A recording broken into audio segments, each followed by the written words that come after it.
महाप्रभुंकर 12 मासरे 13 पर्व रत्न सिंहासन भली कि बेशरे भक्त को विमोहित करती तीन ठाकुर।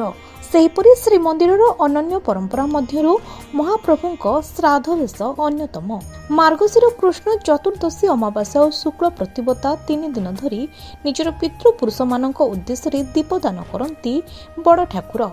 सत्य द्वापर और त्रेतय जुगर पितृपुरुष को ठाकुर श्राद्ध देवे। जेमिति आमे दीपावली पूर्व मौला श्राद्ध दे दीपावली पूर्व पुरुषों उद्देश्य दीपदान करिथाउ, सेहीपरि तीन ठाकुर मध्य सेमानक पितृपुरुषों को श्राद्ध प्रदान करती, जहाकू श्रीमंदिर रे देव दीपावली कहुए। आज आरंभ होइतिबा एही परंपरा 3 दिन धरी चलिबो। आज प्रथम दिन कृष्ण चतुर्दशी रे सत्य जुगर अदिति कच्छप को श्राद्ध देवा सह दीपदान करिवे महाप्रभु। एहा परे अमावास्या तिथि रे द्वापर जुगर दशरथ कौशल्या ककेई सुमित्रा और शुक्ल प्रतिपदारे तृतीय जुगर नंद यशोदा वसुदेव देवकी और राजा इंद्रद्युम्न राणी गुंडीचा उद्देश्य दीपदान करिवे तीन ठाकुर।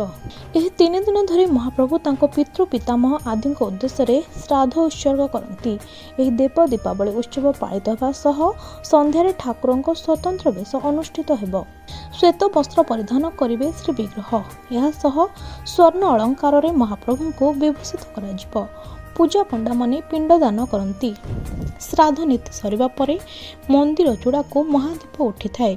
एथिसह चुनरा सेवक बड़ ओडिया मठ प्रदत्त तेल घी नहीं अँला बेढ़ा उपरे दीपमान जालती और चंद्र उदिया जाली गजपति महाराजा नाम उच्चारण पूर्वक तांको मंगल कामना करिथांती।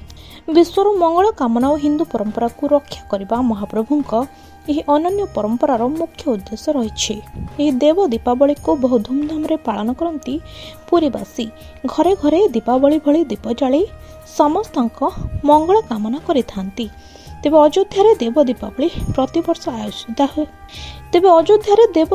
प्रतिवर्ष आयोजित होता बेले 2021 मसीह यह परंपरा पुरी रे महाडंबर रे पालित हो आसुछि।